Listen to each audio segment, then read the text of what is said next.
नमस्कार। आप सभी लोगों का एक बार फिर से गीता के इस सत्र में स्वागत करता हूं।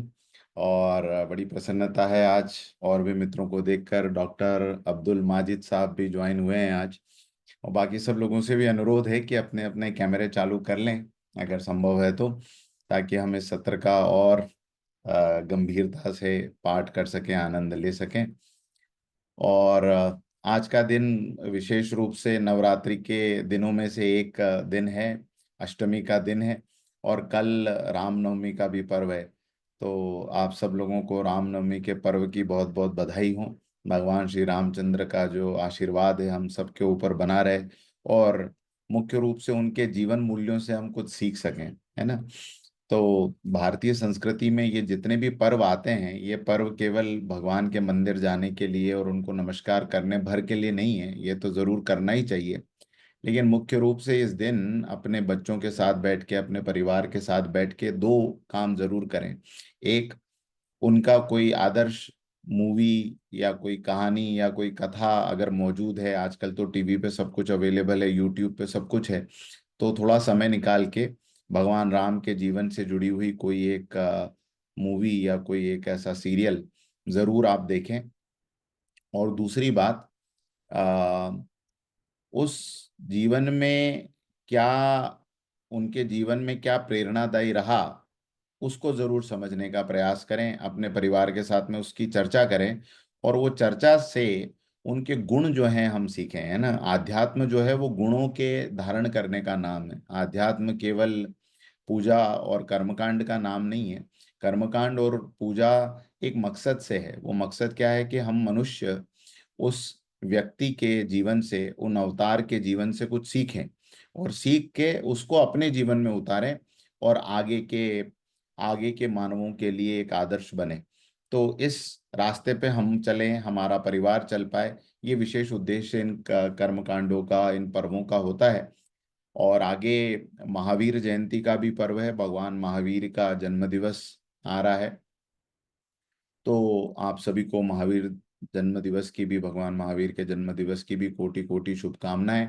और उनके जीवन का त्याग, तितिक्षा, अहिंसा, ये सारे संदेश हमारे जीवन में उतर पाएं और हम उनके निष्प्रता के मार्ग पर चलें। जैसे कभी कभी मैं जब इन सब महापुरुषों के जीवनों को पढ़ता हूँ, तो ऐसा लगता है कि जैसे गीता कृष्ण ने कही, जी के भगवान महावीर ने दिखाई, और उसके बाद में उस आदर्श पे गौतम बुद्ध चले, उसके बाद उन आदर्शों पे आगे के संत चले। तो इन सब के बीच में एक सिंक है, अलग अलग नहीं है। एक ही परमात्म चेतना जो है अलग अलग रूप धारण करके अलग अलग तरीके से संदेश देती है, अलग अलग मानसिकता के लिए। जैसे ईश्वर की कल्पना, हिंदुइज्म में ऐसा कहते हैं ना कि 33 करोड़ देवी देवता हैं। तो कई बार मुझसे मेरे कॉलेज के स्टूडेंट पूछते हैं कि इतने सारे भगवानों की कल्पना क्यों आई, ईश्वर की कल्पना क्यों आई। क्योंकि इसलिए आई क्योंकि व्यक्ति भी अनेकों प्रकार के हैं, है ना। कोई व्यक्ति जो है भावुक है, भावुकता से उसको भक्ति समझ में आती। कोई लॉजिकल है, उसको सांख्य समझ में आएगा।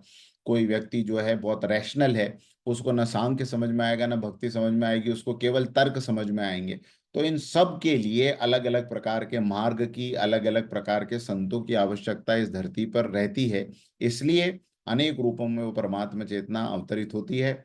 उसके बाद में एक और बड़ा पर्व हनुमान जयंती का पर्व आ रहा है 12 तारीख के दिन। तो हनुमान जयंती भी विशेष रूप से बल की साधना, और भगवान हनुमान जी के जीवन से जो प्रेरणा मिलती है वो ये है कि किस प्रकार निस्वार्थ सेवा करके भी आप जगत के लिए वंदनीय हो सकते हो। उनके जीवन का अगर कोई गुण हमें सीखना है तो वो निस्वार्थ सेवा, बिना किसी अपेक्षा के जो सेवा उन्होंने की भगवान राम की। और भगवान राम ने फिर उनको क्या बोला, तुम मम प्रिय भरत सम भाई। तुम कैसे हो, भरत के समान मेरे प्रिय भाई हो। तो उनको अपना भाई बनाया। ये प्रेरणा हमें किससे मिलती है, हनुमान जी के जीवन चरित्र से मिलती है। इसलिए हनुमान जी के जीवन चरित्र को भी बच्चों को सुनाएं, समझाएं, और इस प्रकार से आगे आने वाले पर्वों का खूब आनंद लें। और संस्कृति के, हमारी भारतीय संस्कृति के जितने भी पर्व हैं उनको बड़े जोर शोर से मनाना चाहिए। ये पीछे बीच में हमारी जो मान्यताएं ऐसी हो गई कि बस जीवन में अपना रोटी पानी कपड़ा मकान करते रहो, ऐसा नहीं। ये पर्व आपके जीवन के अंदर एक अलग उत्साह, एक ऊर्जा जोड़ते हैं। पूरे घर परिवार को इन्वॉल्व कीजिए, प्लान कीजिए कि रामनवमी के दिन हम क्या करेंगे, महावीर जयंती के दिन हम क्या करेंगे, हनुमान जयंती के दिन हम क्या करेंगे। ऐसी कुछ योजना बननी चाहिए। 15-20 मिनट का समय पहले इस योजना के लिए निकालें, फिर पूरे परिवार को इन्वॉल्व करें, तब बच्चों के अंदर इसके संस्कार बनते हैं। अगर यट अनादर डे की तरह आप उसको मनाएंगे, तो मैं इस बात की गारंटी कर सकता हूं कि आपके बच्चे उसको उस तरह भी नहीं मनाएंगे जिस तरह कम से कम आप मनाते हैं, है ना। तो जैसे हमारे दादा दादी मनाते थे, वैसे हमारे माता पिता ने उससे थोड़ा कम मनाया होगा। जैसे माता पिता मनाते हैं उससे थोड़ा कम हम मना रहे हैं, और जैसे हम मना रहे हैं उससे भी कम हमारे बच्चे मनाएंगे। इसलिए इन पर्वों को खूब अच्छी तरह से सेलिब्रेट करना चाहिए, अपना थोड़ा समय इसके लिए निकालना चाहिए, और विशेष प्लानिंग के साथ में इन पर्वों को मनाना चाहिए। गीता के सत्र की ओर हम आगे बढ़ते हैं। भगवान के श्री चरणों में पहले प्रार्थना करें कि इस गीता के ज्ञान को हमें समझने की शक्ति दें, और समझने के साथ में इसको हमें जीवन में उतारने की प्रेरणा और शक्ति प्रदान करें। आइए भगवान के चरणों में प्रार्थना करें। कमर सीधी करके बैठें, दोनों हाथ गोद में, और ईश्वरीय चेतना के प्रतीक के रूप में उस उगते हुए सूर्य का ध्यान, जो परमात्मा चेतना का प्रतीक है, जो आत्मा की चेतना का प्रतीक है, जो इस विश्व के अंदर सामूहिक संचेतना का प्रतीक है, ऐसे भगवान श्री सूर्य नारायण का ध्यान करते हुए गायत्री मंत्र, सद्बुद्धि की प्रार्थना का मंत्र हमारे साथ साथ। ओम भूर्भुवः स्वः तत्सवितुर्वरेण्यं भर्गो देवस्य धीमहि धियो यो नः प्रचोदयात्। हे प्राण स्वरूप, दुख नाशक, सुख स्वरूप, श्रेष्ठ एवं तेजस्वी परमात्मा, हम आपके सुंदर और दिव्य तेज का ध्यान करते हैं, आपकी चेतना का वर्ण करते हैं। आप हमारी बुद्धि को सन्मार्ग में प्रेरित करें, आप हमारी बुद्धि को सन्मार्ग में प्रेरित करें। ओम शांति शांति शांति। वसुदेव सुतं देवं कंस चाणूरमर्दनम देवकी परमानंदम कृष्णम वंदे जगद्गुरुम कृष्ण। तो गीता के अध्याय 2 पर हम सब लोग थे, और अध्याय 2 में हम श्लोक नंबर 11-12 की स्टडी हम कर चुके थे। एक बार मैं स्लाइड के माध्यम से आपको दिखा देता हूं, और फिर हम आगे की आज की कक्षा को हम चलाएंगे। तो श्लोक नंबर 11 में से भगवान बोलना, अर्जुन के प्रति भगवान ने बोलना शुरू किया है। प्लॉट इसका यह है कि अर्जुन जो है युद्ध के लिए बिल्कुल तैयार नहीं है, हथियार डाल चुके हैं, और केवल एक ही दुख उनको है कि मेरे कारण ये इतना बड़ा विनाश होगा, ये सारे लोग मारे जाएंगे और इनकी मृत्यु का भागी मैं बनूंगा। और ऐसा मृत्यु, इनको इनको इन सबको इस प्रकार का घोर मृत्यु का मुख इनको देखना पड़ेगा मेरे कारण। ये पाप मैं अपने सर पे नहीं लेना चाहता, चाहे इसके लिए मुझे भी मरना पड़े। और इस प्रकार अर्जुन हथियार डाल देते हैं, और फिर भगवान उनको समझाना शुरू करते हैं कि अर्जुन, ये तू जीवन और मृत्यु की जो बातें कर रहा है, जो बड़ी समझदारी की दिखाई देती है, लेकिन वास्तविकता जीवन और मृत्यु की क्या है, कौन जीता है कौन मरता है, कि कौन सदा अमर रहता है, ये सारी बातें पहले मुझसे समझ ले, और फिर आगे अपना जो भी सिद्धांत है, जो अपना कर्म है, वो फिर तू निश्चित कर। इस उद्देश्य से भगवान अर्जुन को समझाना शुरू करते हैं। क्या कह रहे हैं ये तो हमने पढ़ लिया था, श्लोक नंबर 11।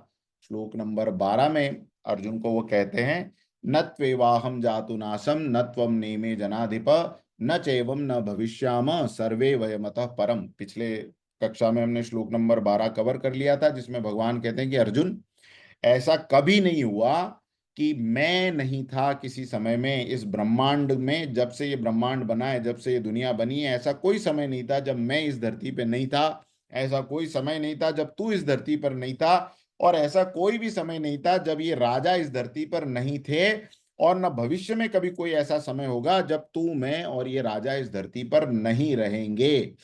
तो अब ये एक तरह से पहेली थी अर्जुन के लिए कि ऐसा कैसे हो सकता है कि हम पहले भी थे, आज भी हैं और आगे भी रहेंगे, क्योंकि अगर इनको मैंने मार दिया तो ये तो निश्चित रूप से नहीं रहेंगे, और इन्होंने मुझे मार दिया तो मैं भी नहीं रहूंगा। बिल्कुल अर्जुन उसी तल पे सोच रहा है जिस प्रकार एक सामान्य मनुष्य, आप और हम सोचते हैं कि आज से कुछ सालों पहले हमारा जन्म हुआ था, अपनी अपनी डेट ऑफ बर्थ हमें याद है, और आज से कुछ वर्षों के बाद में हम इस संसार से विदा ले लेंगे, वो हमारी जो है डेट ऑफ डेथ हो जाएगी, मृत्यु की तिथि हो जाएगी, पुण्य तिथि हो जाएगी।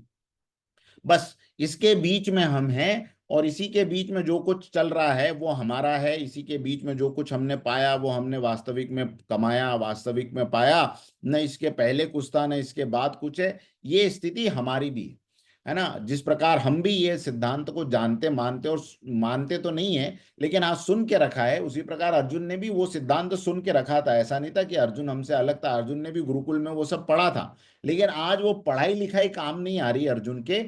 जैसे कि हम भी कभी इस प्रकार के संकटों में या विषमताओं में जब हम पड़ जाते हैं, तो ये ज्ञान जो है, जो अभी दिमाग में है, प्रैक्टिकल जीवन में नहीं उतरता है। लगभग वही स्थिति यहाँ पर अर्जुन की भी है। तो भगवान फिर भी उस अर्जुन को आगे समझाना, क्योंकि अभी तो शुरुआत है ना, ये ज्ञान भगवान ने उसको थ्योरेटिकली देना शुरू किया है, और आगे के अध्यायों में ये ज्ञान हमारे जीवन में प्रैक्टिकली कैसे उतर जाए, हमारी डे टू डे लाइफ का ये हिस्सा कैसे बन जाए, हमारी कॉन्शियसनेस इस बिलीव के साथ कैसे जीना शुरू कर दे, ये आगे के चैप्टर्स में भगवान बताएंगे। इसलिए पहले थियोरी समझना जरूरी है कि what are we going to achieve. So achievement ये है that we are going to understand the real consciousness of ours, and that real consciousness was never born never die, है ना। उस स्टेट में अगर हम पहुंचे तो फिर गीता का आनंद है। तो श्लोक नंबर 13 में भगवान उसको एक इसी सिद्धांत की कंटिन्यूटी करते हुए बताते हैं। श्लोक नंबर 13 अपनी अपनी गीता की पुस्तकों में देखिए, या फिर स्क्रीन पे हमारे साथ पढ़ने की कोशिश कीजिए। इसको ऐसे पढ़ेंगे, श्लोक नंबर 13। देहिनोऽस्मिन् यथा देहे, देहिनोऽस्मिन् यथा देहे, कौमारं यौवनं जरा, तथा देहान्तरप्राप्तिर्धीरस्तत्र न मुह्यति, तथा देहांतर प्राप्ति धीरस्तत्र न मुह्यति। देहधारी मनुष्य जैसे इस शरीर में बालकपन, जवानी और वृद्धावस्था का अनुभव करते हैं, जैसे इस शरीर में बचपना आता है, जवानी आती है और बुढ़ापा आता है, ऐसे ही अर्जुन देहांतर की प्राप्ति होती है। जब ये शरीर छूट जाता है तो एक नए शरीर की प्राप्ति होती है। इस विषय में धीर मनुष्य मोहित नहीं होता, है ना। इसके बाद श्लोक नंबर 14 में कहते हैं मात्रा स्पर्शास्तु कौन्तेय, तो इसको ऐसे पढ़ेंगे, मात्रा स्पर्शास्तु कौन्तेय, शीतोष्ण सुख दुःखदाः, मात्रा स्पर्शास्तु कौन्तेय, शीतोष्ण सुख दुःखदाः, आगमा आगमापायिनो नित्यः, तान् तितिक्षस्व भारत, तां तितिक्षस्व भारत। तो भगवान कहते हैं कि हे अर्जुन, ये जो इंद्रियों के विषय, ये जो हमारे सेंसेस के जितने भी सब्जेक्ट हैं, इंद्रियां मतलब हमारे सेंसेस, इसके जितने भी सब्जेक्ट्स हैं, ये सब जो है वो अनुकूलता और प्रतिकूलता देने वाले हैं, सुख या दुख देने वाले हैं, आने और जाने वाले हैं, और अनित्य हैं। अनित्य का मतलब सदा बने रहने वाले नहीं है, आते हैं चले जाते हैं, प्राप्त होते हैं और इनका नाश हो जाता है। इसलिए हे भरतवंशी अर्जुन, तुम उनको सहन करो। अब ये दो श्लोक से भगवान अर्जुन को क्या क्या समझाना चाहते हैं, इसको हम जरा प्रैक्टिकली समझते हैं। देखिए, सबसे पहले श्लोक नंबर 13 में, श्लोक नंबर 12 में उसको क्या समझाया है, पहले पहले एक बड़ा सा स्टेटमेंट उसके सामने दे दिया। बड़ा सा स्टेटमेंट उसके सामने ये दे दिया कि भाई ऐसा नहीं है कि तू जो सोच रहा है कि ये अभी तेरे मारने से मर जाएंगे और तू इनकी मृत्यु का भागी बनेगा, पहले तो ये समझ ले कि ये न मारने से मर सकते हैं, न तू मारने से मर सकता है। हम सब लोग पहले भी इस संसार में, इस शरीर के पहले भी थे, इस शरीर के बाद भी हम सब रहेंगे। इसलिए इनकी मृत्यु जो तू सोच रहा है कि इनकी हमेशा के लिए मृत्यु हो जाएगी, ये बात गलत है। ये पहला सिद्धांत उसको बताया। अब उस सिद्धांत को धीरे धीरे एक्सप्लेन करते हुए चल रहे हैं। क्या एक्सप्लेन कर रहे हैं? अर्जुन को कह रहे हैं कि अर्जुन, देहिन, इस देहधारी, अस्मिन यानी इस देहे, देहिन अस्मिन देहे यानी इस देहधारी, यानी हम सब लोगों के बारे में कह रहे हैं, अर्जुन को समझा रहे हैं कि जो देहधारी हम लोग हैं, यानी हमने जो शरीर को धारण किया हुआ है, ऐसे मनुष्य के शरीर में क्या होता है अर्जुन, जैसे अनेकों अवस्थाएं आती है। मुख्य रूप से तो 3 अवस्थाएं, लेकिन हर दिन एक अवस्था तो बदल ही रही ना। आज आपका शरीर जो है वो कल नहीं था, कल जो आपका शरीर था वो उसके पहले वाले दिन नहीं था। तो हर दिन शरीर की अवस्थाएं बदल रही है। लेकिन मोटे मोटे रूप में अपन व्यवहारिक तौर पे ऐसे बात करते हैं ना, देख, तू यार बचपन में कैसा दिखता था, अरे तू जवानी में तो यार कैसा दिखता था, अरे तू अभी बुढ़ापे में कैसा दिख रहा है। तो 3 4 मुख्य अवस्थाएं शरीर की बताई भगवान ने, बालकपन, जवानी और बुढ़ापा। तो भगवान कह रहे हैं कि अर्जुन, जैसे इस शरीर में, एक ही शरीर के अंदर 3 अवस्थाएं तो तूने देख ली, इसी तरह ये बालकपन से जवानी की तरफ जाना एक देहांतर हुआ, एक अवस्था चेंज हुई तुम्हारी। जवानी से जब तुम बुढ़ापे की तरफ गए तो दूसरी अवस्था बदली। तो बुढ़ापे के बाद में फुल स्टॉप नहीं हो जाता। जैसे इस शरीर के अंदर ये 3 अवस्थाएं होती है, ये शरीर के छूटने के बाद भी एक और अवस्था होती है जिसको कहा जाता है देहांतर, यानी इस देह का अंतर हो गया, है ना। अच्छा, इस देह में जो 3 अवस्थाएं थी उनको क्या कहा जाएगा? ऐसा कहा जाएगा ना कि जैसे बचपन था तो बचपन बीत गया, फिर हम कहते बचपन बीता, जवानी आई, जवानी बीत गई, बुढ़ापा आया, बुढ़ापा बीत गया तो क्या आया? तो कहते मृत्यु आई। और मृत्यु तो एक एक प्रक्रिया है, जैसे जन्म एक प्रक्रिया थी, उसके बाद भी तो एक स्टोरी चली। तो मृत्यु भी एक प्रक्रिया है, उस प्रक्रिया से गुजरने के बाद क्या होता है? तो वहां पर सबका दिमाग चलना बंद हो जाता है कि भाई उसके बाद क्या होता है ये तो हमें नहीं पता, उसके बाद हम मर जाते हैं। हम भगवान बस यहीं पे ऑब्जेक्शन ले लेते हैं कि हम मर जाते हैं शब्द कहना गलत है, ये मर जाते हैं ये सोचना गलत है, वो मर जाता है ये सोचना गलत है। इसके आगे का विज्ञान, इसके आगे का साइंस, इसके आगे की फिलॉसफी मैं तुझे बताता हूं कि उसके बाद भी हम नहीं मरते। हमारी ये जो कॉन्शियसनेस है वो एक और अवस्था में प्रवेश कर जाती है, और उस अवस्था की प्राप्ति को लेकर जो इस बात को अंदर से जानते हैं, एक होता थियोरेटिकली जानना, जैसे अर्जुन भी जानता तो था ही, बचपन से उसने ये सब शास्त्र तो सुने ही होंगे, लेकिन उसको उस बात का अंदर से भरोसा नहीं था, और भगवान उस बात को अंदर से भी जानते थे। तो वो कहते हैं कि उस विषय में धीर मनुष्य, ये धीरता एक गुण है, जिसके अंदर ये धीरता का गुण आ जाता है वो मनुष्य फिर इसके बारे में मोहित नहीं होता। तो यहां पर भगवान एक बहुत बड़ी भूल जो कि मानव जाति ने एजुकेशन सिस्टम में कर दी है, और अगर उस एजुकेशन सिस्टम को सुधार दिया जाए तो ये बड़ी भूल बड़ी आसानी से हम जो है टेकल कर सकते हैं, इसको रेक्टिफाई कर सकते हैं। वो बड़ी भूल भगवान क्या कह रहे हैं? सबसे बड़ी भूल है अर्जुन, ये देहांतर सिद्धांत की उपेक्षा कर देना। किस सिद्धांत की उपेक्षा? एक प्रिंसिपल है। जैसे कोई कहे कि ग्रेविटेशन के बारे में मैंने नहीं सीखा जीवन में तो क्या फर्क पड़ जाएगा? बहुत सारे फर्क पड़ जाएंगे अगर आपने ग्रेविटेशन नहीं सीखा। वो सारी जगह जहां पर ग्रेविटेशन की मदद से आप बड़े बड़े काम कर सकते थे, आप कभी नहीं कर पाएंगे। मैथमेटिक्स के बहुत सारे थियरम्स हैं, बहुत सारे ऐसे एप्लीकेशंस हैं जिसको अगर हमने नहीं सीखा, फॉर एग्जांपल एक छोटी सी एप्लीकेशन, प्लस करने का मतलब होता है दो चीजें जब प्लस कर देते हैं तो वो डबल हो जाती है, उनकी संख्या बढ़ जाती है। ये एक सिद्धांत था, ये सिद्धांत हमने सीखा तो आज तक प्रैक्टिकली वो हमको मदद कर रहा है कि नहीं कर रहा है? इनटू करते हैं तो वो चीज मदद करती कि नहीं करती? घटाना हमने सीखा तो वो चीज मदद करती कि नहीं? तो हमने एक थियरी सीखी, उसकी लाइफ टाइम अब ये प्रैक्टिकल हमको हेल्प कर रहा है, हमारा नॉलेज हमारे हमारे जीवन को आसान बना रहा है। तो भगवान ये कह रहे हैं कि एक नॉलेज जो है इंसान ने बहुत पहले से खो दिया, वो था देहांतर प्राप्ति के सिद्धांत के ऊपर को समझना और उसको जीने का प्रयास करना। अब देहांतर प्राप्ति का सिद्धांत बहुत सिंपल है, भगवान ने फिर से उसको समझाया, मैं भी आपको फिर से एकदम सिंपल तरीके से बता रहा हूं। भगवान उसको बताते हैं कि देख अर्जुन, सिंपल सी बात, जैसे तू एक बचपन में एक छोटी सी देह लेके तू पैदा हुआ था, इतना भर था। हाँ, अपने अपने घर में आपके अगर बच्चे हैं तो उनको याद कर लीजिए, जब वो छोटे थे तो कितने से थे, इतने से। हम बातों बातों में कहते भी यार तू इतू इतू सा था, इतू सा था, ऐसा कहते ना, तो इतने से थे। फिर वो धीरे धीरे इतने हुए, फिर इतने हो गए, फिर हम उनके शरीर को बढ़ते हुए देख रहे हैं। ऐसे हमने अपने शरीर को भी, बहुत बचपन का तो याद नहीं है, लेकिन हाँ उसके बाद से जब से 10 12 15 साल के हुए हैं, हमने अपने शरीर में भी तो चेंज महसूस किए हैं। लेकिन अपने शरीरों में ये सारे चेंज महसूस करते हुए भी हमने अपने अंदर कोई चेंज महसूस नहीं किया। इस बात को थोड़ा लॉजिकली अगर हम सीखना शुरू करें, समझना शुरू करें, तो ये बात भी धीरे धीरे नजर आने लगेगी, इस बात पे भी भरोसा बनने लगेगा कि इस शरीर के अंदर भी बहुत सी बदलाहट हुई, फिर भी मैं नहीं बदला।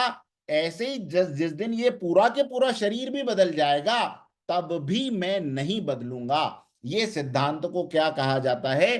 देहांतर प्राप्ति, देह का अंतर हो जाना, देह का अंतर हो जाना। अब इस सिद्धांत में बहुत से प्रश्न ये उठते हैं कि आज तो हमने जवानी थी उसको हमने बीतते हुए देखा, तो हम तो कम से कम वॉचर तो हैं। ध्यान से सुनिएगा जो मैं कह रहा हूं सुनील जी। हमको एक भरोसा ये है कि सर हमने अपना बचपन तो देखा, तो हमने तो देखा है इसलिए इसको हमको भरोसा है। हमने अपनी जवानी भी देखी, इसमें भी हमको भरोसा है। हम बुढ़ापा भी देख रहे हैं, इसमें भी हमको भरोसा है। लेकिन वो देहांतर की प्राप्ति भी क्या हम देखेंगे? हाँ, हम देखेंगे, हम देखेंगे। लेकिन वो जिन जिन को देहांतर प्राप्ति हो गई है, उनको वो पूर्व देहों का स्मरण नहीं रहने की वजह से हमको लगता है कि यार ये तो हम नहीं देखेंगे। लेकिन भगवान कह रहे हैं कि तू एज आत्मा, तू एज कॉन्शियसनेस, तू देखेगा कि ये तेरी देह छूटने के बाद तेरा शरीर यहाँ पे पड़ा हुआ होगा और तुझे एक नई देह की प्राप्ति हो रही होगी। और जैसे ही वो देह की प्राप्ति हो जाएगी, तुझे तो तेरी जो पुरानी देह है उसकी स्मृति मिटा दी जाएगी। ये कॉस्मिक रूल है, ये यूनिवर्सल रूल है कि जैसे हमें नई देह की प्राप्ति हो जाती है, हमारी पुरानी देह की स्मृति हमारे कॉन्शियस से मिटा दी जाती। मैंने कल पिछली बार आपको दो माइंड समझाए थे, एक माइंड है कॉन्शियस माइंड और एक है सब कॉन्शियस माइंड। तो जो चीजें हमारे कॉन्शियस माइंड में नहीं रहती वो कहीं जाती नहीं है, वो हमारे सब कॉन्शियस माइंड में चली जाती हैं। और इसी के ऊपर जो लोग अब रिसर्च कर रहे हैं, उन्होंने देखा कि अगर व्यक्ति के सब कॉन्शियस माइंड को थोड़ा सा पीछे ले जाया जाए और थोड़ा पीछे ले जाया जाए, तो उसको उसके पूर्व जन्मों की भी स्मृतियां होने लगती है। किसी किसी को इस प्रकार से वैज्ञानिक प्रयोगों के द्वारा पीछे ले जाके पूर्व जन्मों की स्मृति हो जाती है, कोई योग के द्वारा इन पूर्व जन्मों की स्मृति कर लेता है, किसी किसी को बचपन से कुछ ऐसी घटनाओं की वजह से उन पूर्व जन्मों की स्मृति रहती है जो कि असामान्य घटी थी उनके जीवन में, इसलिए भी उनको उनके पूर्व जन्मों की स्मृति रहती है। भगवान महावीर की बात मैं आपको बताऊं, अगम जी आपने अगर सुना हो, भगवान महावीर के अनेकों प्रयोगों में से एक विशेष प्रयोग था जाति स्मरण प्रयोग। जाति स्मरण शब्द सुना आपने कभी? जाति स्मरण भगवान महावीर की ध्यान साधनाओं में एक विशेष स्थान था जाति स्मरण साधना का। और जो जो जाति स्मरण साधना थी उसमें वो क्या करते थे, वो अपने शिष्यों को पहले ये ध्यान के दौरान उनको इस लेवल पे ले जाते थे कि वो उनसे पूछते थे कि अच्छा तुम ध्यान से ये बताओ कि आज दिन भर में तुमने क्या किया। तो जब वो वहां से उसकी शुरुआत होती थी, तो कहता था गुरुजी आज दिन भर में हमने ये किया, ये किया, ये किया। फिर उसके बाद कहते थे अच्छा कल क्या किया था, थोड़ा और स्मृति पे जोर डालो, थोड़ा और ध्यान में गहरे उतरो। ऐसे गहरे उतारते उतारते उसको आज कल, फिर उसके बाद 1 वर्ष पहले क्या कर रहे थे, 6 वर्ष पहले क्या कर रहे थे, 10 वर्ष पहले क्या कर रहे थे, माता की गोद के पहले क्या कर रहे थे, माता की गोद में थे तो क्या कर रहे थे, और अब गर्भ में चले जाओ, गर्भ में क्या कर रहे थे। और जब गर्भ का स्मरण हो जाता था तो एक छलांग और लगवा देते थे कि उसके पहले क्या कर रहे थे, अब ये देखो। और जैसे ही वो ये देख लेता था, क्योंकि सब कॉन्शियस खिलना शुरू हो गया, सब कॉन्शियस उभरना शुरू हो गया, और सब कॉन्शियस से वो स्मृतियां कॉन्शियस में लौटना शुरू हो गई। जैसे ही व्यक्ति एक छलांग और लगा लेता है, गर्भ के पहले की छलांग, उस समय उसको वो क्लियर होने लगता है कि मैं अनंत श्रृंखलाओं में से इस एक श्रृंखला को अभी देख रहा हूं, लेकिन अनंत श्रृंखलाओं का मैं मालिक हूं। और वहीं से उसका इस देह के प्रति मोह कम होने लग जाता है, इस देह के प्रति राग कम होने लग जाता है। तो जाति स्मरण के प्रयोग भगवान महावीर की देन है। और अनफॉर्चुनेटली कभी कभी मेरे मन के उद्गार है, इसलिए अब बात निकली तो मैं बताता हूं, और महावीर जयंती का उपलक्ष्य भी है। भगवान महावीर ने, वो उनको हम ध्यान की दुनिया के परम वैज्ञानिक के रूप में देख सकते हैं। और उनका पूरा जीवन देशना जो थी वो ध्यान के ऊपर आधारित थी। अनेकों प्रयोग उन्होंने जीवन भर ध्यान को लेकर किए। आज जो मुख्य रूप से जैन समाज में हो रहा है वो क्या हो रहा है, ध्यान को छोड़ के बाकी सब हो रहा है ना। पूजा पाठ, अभिषेक, शांति धारा, ये वो उपासना, इस प्रकार की सारी चीजें। मतलब हम मुख्य रूप से जो तीर्थंकर जिस, और उनकी मूर्ति को भी आप देखें, गौतम बुद्ध की मूर्ति को भी आप देखें, परम ध्यानस्थ मूर्ति, उसको खाली देखने भर से अंदर शीतलता शांति समाने लग जाती है। तो ध्यान के प्रयोगों से हम पूजा के प्रयोग की तरफ निकल गए, इसलिए जो जो मुख्य सिद्धांत थे वो कहीं हाथ से छूटते चले गए। आज एक आवश्यकता पुनः है कि हम उसको, उन ध्यान प्रयोगों को देखें और उनको जानने और समझने की कोशिश करें। तो देहांतर प्राप्ति एक बड़ा सिद्धांत है, भगवान इसमें समझा रहे हैं। और देहांतर प्राप्ति की उपेक्षा से क्या हुआ, पहले इस सिद्धांत को थोड़ा सा और समझ लेते हैं कि ये सिद्धांत कहता क्या है। देखिए, ये सिद्धांत के 4 5 6 क्वालिटीज हैं या स्टेटमेंट्स हैं जिसको हमें समझना है। नंबर 1, देहांतर का सिद्धांत ये कहता है कि आपका जो वर्तमान शरीर है हमारा, और ये जो कुछ इस वर्तमान जीवन में हमें मिल रहा है, ये केवल एक आकस्मिक घटना नहीं है। अगर आप किसी डॉक्टर से इस बारे में बात करें कि यार explain why I am here, why I am here, तो कहेंगे you are here because your mother and father had a sex, और उसकी वजह से आप हैं। उनका वन लाइनर स्टेटमेंट कि आपके माता पिता ने संयोग किया और उसकी वजह से आप जीवन में हैं, बस। इसके आगे साइंस के पास इसका कोई जवाब नहीं है कि आप यहां क्यों हैं। तो केवल हम इसीलिए इस जीवन में हैं क्या, केवल ये शरीर का मिल जाना, क्योंकि साइंस उस शरीर को एक्सप्लेन कर रहा है। व्हाई आई एम हियर में शरीर को तो एक्सप्लेन किया जा सकता है कि हाँ, स्त्री और पुरुष के रज और जो वीर्य मिलने से शरीर का निर्माण हुआ, ये तो बिल्कुल सत्य बात है, इसको साइंस कह रहा है। विज्ञान विज्ञान के पहले धर्म ने भी इसको बहुत पहले प्रतिपादित कर दिया। लेकिन मेरी चेतना क्या केवल इस संयोग का परिणाम थी? भगवान कह रहे हैं निश्चित रूप से नहीं। हमारे जीवन में जो कुछ हो रहा है, हमारी चेतना में जो कुछ घटित हो रहा है, वो केवल इस संयोग का परिणाम नहीं था। ये एक आकस्मिक घटना नहीं है। इसके पीछे आपके पूर्व कर्म ही कारण है कि आपको वर्तमान में कौन सा शरीर मिला, किस परिवार में मिला, और इस समय आपके जीवन में जो कुछ घटित हो रहा है, ये सब कुछ आपके पूर्व कर्मों की श्रृंखला से चलता आ रहा है। ये पूर्व कर्मों की अनेक श्रृंखलाओं का नतीजा है।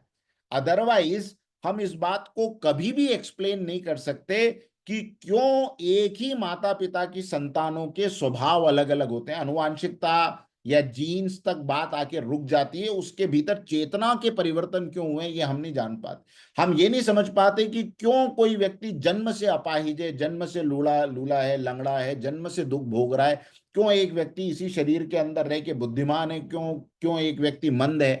केवल आप शारीरिक संरचना से या शारीरिक गुणों के हेरफेर से या केमिकल, जिसको हम केमिकल लोचा कहते हैं, इससे आप एक सॉलिड कंक्लूजन पे नहीं पहुंच सकते। तो इसके लिए भगवान कह रहे हैं कि ये एक श्रृंखला है, और इस श्रृंखला में ये जो जीवन हम कर रहे हैं, देहांतर प्राप्ति का सिद्धांत ये कहता है कि आप जो कुछ इस जन्म में कर रहे हैं, ये आपकी अगले जन्म की योनि को, अर्थात अगले जन्म की देह को निर्धारित करेगा।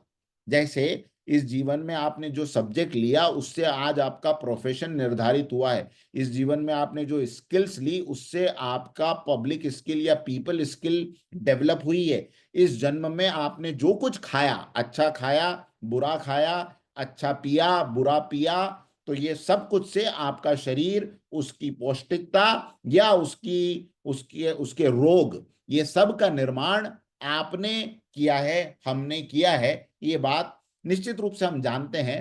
तो पूर्व कर्म भी इसके साथ में, इस संयोग के साथ जुड़े हुए हैं।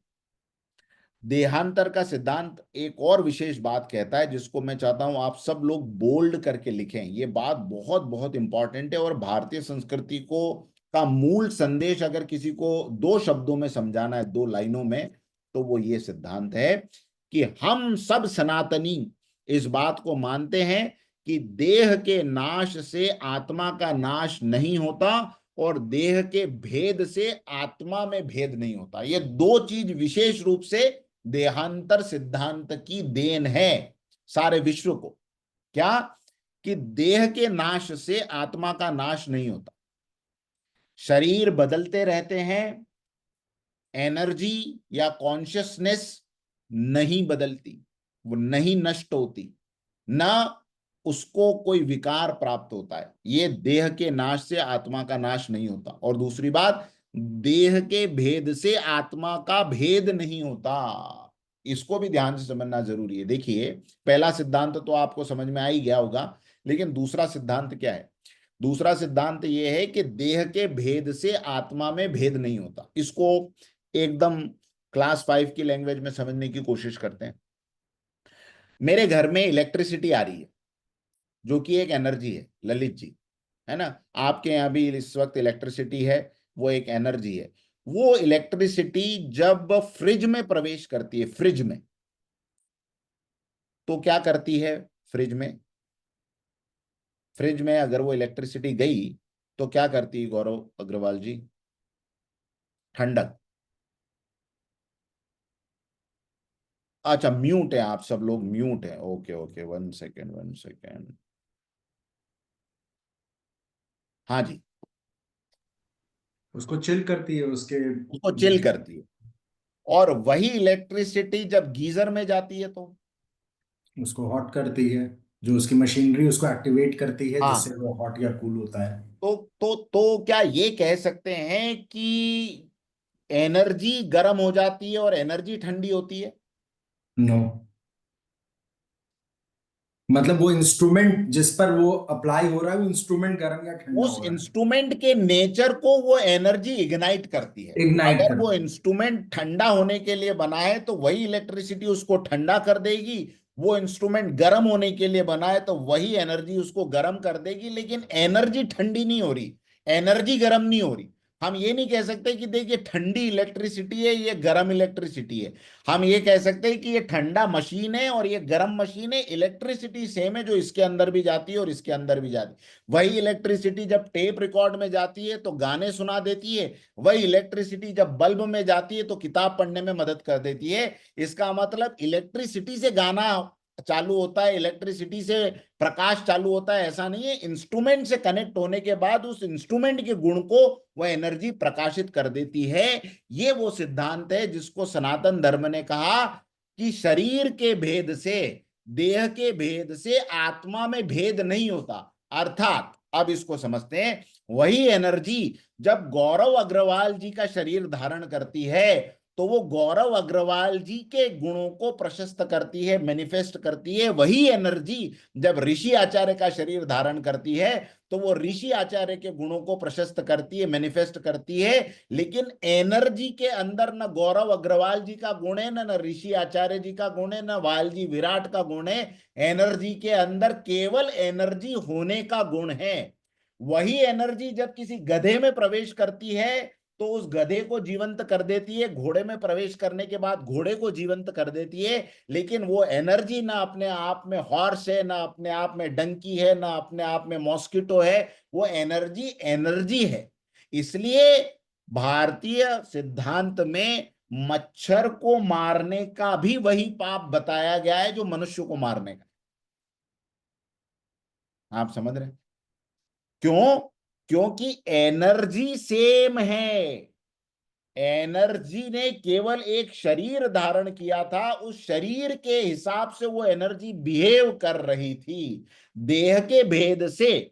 इसलिए हमने कहा ना कि हमारी और तुम्हारी आत्मा में कोई अंतर नहीं है। सारे संसार में हमने मनुष्य मनुष्य के बीच में एक सिद्धांत प्रचलित किया कि वसुधैव कुटुंबकम, मैं प्रत्यक्ष रूप में ललित बेदी जी के परिवार से नहीं हूं, ललित बेदी जी इस जन्म में प्रत्यक्ष रूप से मेरे परिवार में नहीं, लेकिन जो यूनिवर्सल एनर्जी का कुटुंब है वो तो एक ही है। वो एनर्जी इनके इस परिवार में, शरीर के परिवार में इनके रूप में व्यक्त हुई है, मेरे मेरे परिवार में मेरे रूप में व्यक्त हुई है, लेकिन मूल रूप से एनर्जी में कोई भेद नहीं है। इसलिए चातुर्वर्ण व्यवस्था बनाने के बावजूद, चातुर्वर्ण व्यवस्था बनाने के बावजूद हमने शरीर के भेद को आत्मा का भेद नहीं माना। ये बात बहुत कम लोगों को पता है, और ज्यादातर भ्रम इसी बारे में फैलाया जाता है कि सनातन धर्म ने, हिंदू धर्म ने चातुर्वर्ण व्यवस्था बना दी, और चातुर्वर्ण व्यवस्था में ब्राह्मण को सबसे ऊपर रख दिया, शूद्र को सबसे नीचे रख दिया, और इनके बीच में इतना इतना वैमनस्य फैला दिया, इनको बहुत नीचे दर्जे का समझा। ये बात इस सिद्धांत से ही खारिज हो जाती है कि देह के भेद से आत्मा में कोई भेद नहीं होता, केवल एनर्जी का रूप अलग अलग जगहों पर अलग अलग तरीके से मैनिफेस्ट होता रहता है। तो मुख्य रूप से जो बातें आज समझ में आई, पहली, एक, देह के नाश से आत्मा का नाश नहीं होता, आत्मा का नाश देह के नाश से नहीं होता। जिस मच्छर को आज हमने मारा, उस मच्छर के उस शरीर को हमने नष्ट किया, लेकिन ये जो आत्मा इस मच्छर की योनि में थी, अब वो परमानेंटली मर गई ऐसा नहीं है, अब वो एक नया शरीर धारण करेगी, अब वो एक नया शरीर धारण करेगी। इसी प्रकार हम इस जीवन में इस शरीर में हैं, इस शरीर के छूटते ही प्राकृतिक नियमों के अनुसार, यूनिवर्सल नियमों के अनुसार हम एक नया शरीर, एक नई अवस्था धारण करेंगे। यही बात भगवान अर्जुन को भी समझा रहे हैं कि ये जो तू राजाओं को मरने वाला और मारने वाला समझ रहा है, ऐसा कुछ हो ही नहीं रहा है। ये मरेंगे केवल इनका ये शरीर, इनकी आत्माएं नहीं मरने वाली, और ये अन्य शरीरों को धारण करेगी। तो ये देहांतर प्राप्ति का सिद्धांत है। आत्मा केवल शरीर बदलती है, इसको देह का अंतर कहा जाता है। नया शरीर कैसे मिलता है? नया शरीर मिलता है इन दो चीजों पे। इसको भी आप चाहे तो नोट कर सकते हैं कि सर, नए शरीर की प्राप्ति कैसे होती है और वो किन बातों पे तय होता है कि कौन सा शरीर हमें मिले। ये दो बातों पे तय होता है। एक, इस जन्म में हमारी आसक्ति किसमें ज्यादा से ज्यादा रही। आसक्ति का मतलब हमारा अटैचमेंट, और ज्यादातर ये अटैचमेंट जब हमारी इस जन्म में हमारी मृत्यु हो रही है, उस पे डिपेंड करता है कि हमें अगला जन्म कौन सा मिलेगा। यानी अभी हमारी आसक्ति बहुत सी चीजों में है, लेकिन अंतिम समय में जब अंतिम श्वास हमारे शरीर से बाहर जाती है, उस समय जिस भाव में हमारा मुख्य रूप से अटैचमेंट बना रहता है, एक ये फैक्टर। दूसरा, हमारे इस जन्म में और इसके पहले वाले जन्मों में किए हुए कर्म, ये दोनों का कॉन्फ़िगरेशन मिला के डिसाइड होता है नया हार्डवेयर हमें कौन सा मिलेगा। और ये तो एकदम सिंपल है जानना। जैसे मैं आपको कहूं कि रिसाइकलिंग प्लांट्स आपने देखे हैं? रिसाइकलिंग प्लांट्स, मान लीजिए एक बॉटल है, मेटल बॉटल, कोल्ड ड्रिंक का जो केन आता है, एक व्यक्ति ने कोल्ड ड्रिंक का केन से कोल्ड ड्रिंक पिया, एल्यूमिनियम का जो केन होता है उससे, और उसको ऐसा दबा दिया, दबा के डस्टबिन में डाल दिया। और एक व्यक्ति ने पिया, एज इट इज उसको डस्टबिन में डाल दिया। अब रिसाइकलिंग में जब वो जाएगा, रिसाइकलिंग में जब वो जाएगा, तो मशीन जो जैसा है वहीं से शुरू करेगी ना उसकी रिसाइकलिंग। जो दबा हुआ था, जो टूटा हुआ था, उसकी रिसाइकलिंग टूटे हुए से शुरू करेगी, जो दूसरी अवस्था में था उसकी दूसरी अवस्था से शुरू करेगी। तो इस शरीर में हम जो कुछ करके इस शरीर को छोड़ रहे हैं, ठीक वहीं से अगली यात्रा शुरू होगी। अगली यात्रा के लिए कोई नया पॉइंट नहीं बनाया जाएगा। Wherever you have finished, from there only, from there onwards your next journey will start. तो पहली बात तो ये कि जो कुछ इस जन्म में हमने किया है उसकी जो अंतिम अवस्था है, वहां से हमारा नया शरीर हमें मिलेगा। इसमें दो बहुत प्रसिद्ध कथाएं हैं सनातन धर्म में। एक कथा है जड़ भरत की और दूसरी कथा है महाराजा नहुष की। ये दो कथाएं बड़ी रोचक है, आपको समझना चाहिए। जड़ भरत कौन थे? जैन धर्म के प्रथम तीर्थंकर भगवान ऋषभ देव जी, जो कि सनातन धर्म के भी एक बहुत बड़े आदि पुरुष कहे गए हैं। तो ऋषभ देव जी के पुत्र थे भरत। और भरत को वैराग्य हुआ, और भरत को वैराग्य होने के बाद में वो चले गए जंगल में। अब परम वैरागी, परम ज्ञानी संत जिन्होंने इस उसी जन्म में जो है अनेक अवस्थाओं को प्राप्त करते हुए एक वैराग्य की परम अवस्था धारण की, ऐसे भरत मुनि अपने आश्रम में बैठे हुए हैं। सामने नदी बह रही है और दूर देख रहे हैं कि नदी के उस पार एक हिरणी, मतलब फीमेल डियर, वो, उसके पेट में एक बच्चा है, गर्भ उसका पेट से पता चल रहा था कि अभी गर्भिणी है। और वो बेचारी इस तरफ आने का प्रयास कर रही थी, और इस तरफ आने के प्रयास में वो उछलने की कोशिश उसने की, और उछलने की कोशिश में वो घबराहट के मारे या भय या किसी और अवस्था की वजह से उसी नदी में, नदी बहुत ज्यादा गहरी नहीं थी, तो उसी नदी में उसको वो बच्चा हो जाता है और वो मर जाती है, वो बह जाती है और वो कहीं और चली जाती है। बच्चा किसी तरह से उसका जो है वो अटक जाता है उसमें, पेड़ में। अब भरत जी इस पूरे दृश्य को वहां से देख ही रहे थे, तुरंत दौड़ के जाते हैं, उस बच्चे को बाहर निकालते हैं पानी में से और उसको अपने आश्रम पर ले आते। आश्रम पर लाके जैसे एक पुत्र के समान उसकी सेवा शुश्रूषा करते हैं। बच्चा जो है वो धीरे धीरे एक नया जीवन प्राप्त करता है और आगे चल के एक बड़ा सुंदर हिरण बनता है वो। और इधर जड़ भरत जी जो हैं उनकी भी अवस्था जो है वो समाप्त होने वाली है, समाप्त होने वाली है। अंतिम समय चल रहा है भरत मुनि का, और लेटे हुए वो अपनी कुटिया में शरीर को छोड़ने के लिए। और जिस समय शरीर छूटने का समय आया, उसी समय अंदर से दृष्टि बाहर गई और देखा उस हिरण के बच्चे को, और अंदर से अचानक से एक बात आई कि मेरे बाद इसका क्या होगा, और शरीर छूट गया। वो अंतिम समय जो रहा भरत जी का, उसमें आसक्ति कहां चली गई? उस हिरण के बच्चे में, कि अब इसका मेरे बिना क्या होगा। और वहां शरीर छूटा, तो जहां आसक्ति प्रबलतम थी, यूनिवर्सल लॉज के हिसाब से अगला जन्म भरत जी का क्या हुआ? हिरण का जन्म मिला, हिरण का जन्म मिला। और उसी हिरण के आसपास में फिर उनको अपना जीवन, लेकिन वैराग्य की वो उच्चतम अवस्था पे तो थे, इसलिए हिरण के शरीर में भी वो वैराग्य जागृत था कि देखो मेरी अंतिम अवस्था में केवल एक आसक्ति के कारण मेरी आगे की जो यात्रा बहुत ऊंचाई पे जाने वाली थी, वो कहां गिर गई, कहां आ गई? एक हिरण की योनि में। हिरण की योनि में भी उनको ये याद था, हिरण की योनि में भी उनको ये याद रहा। आपने कभी सांप सीढ़ी का खेल खेला हो, तो सांप सीढ़ी के खेल में बचपन में आपने देखा होगा कि सीढ़ियां चढ़ते चढ़ते चढ़ते चढ़ते 99 पे एक सांप होता था, है ना, स्नेक्स एंड लेडर में। और अक्सर वो सांप 99 पे ही काटता था बहुतों को। कितनों को काटा है? मुझे तो बहुत काटा। मतलब जहां जीतने वाले हैं वो 99 वाला सांप जो है वो सीधे लेके फिर वो 10 पे आके छोड़ देता था, 9 या 10 पे लाके, है ना। तो ये समझ लीजिए कि ये जो अंतिम क्षण की आसक्ति है ना, ये 99 वाला सांप। पूरा जीवन हम ठीक तरीके से बिताएं बिताएं बिताएं बिताएं बिताएं, और अंतिम समय में अगर आसक्ति हमारी अपने परिवार के प्रति, अपने घर के प्रति, शरीर के प्रति, शरीर के किसी संबंधी के प्रति, किसी विशेष जगह के प्रति, किसी विशेष प्राणी के प्रति अटक गई, बस अगले जन्म का वो वहां से बीज बन गया। जहां आसक्ति अटकी वहां से बीज बन गया। ये है पहला रीजन, कि आसक्ति की के हिसाब से अगली योनि का निर्धारण होता है। और दूसरी कथा आती है राजा नहुष की।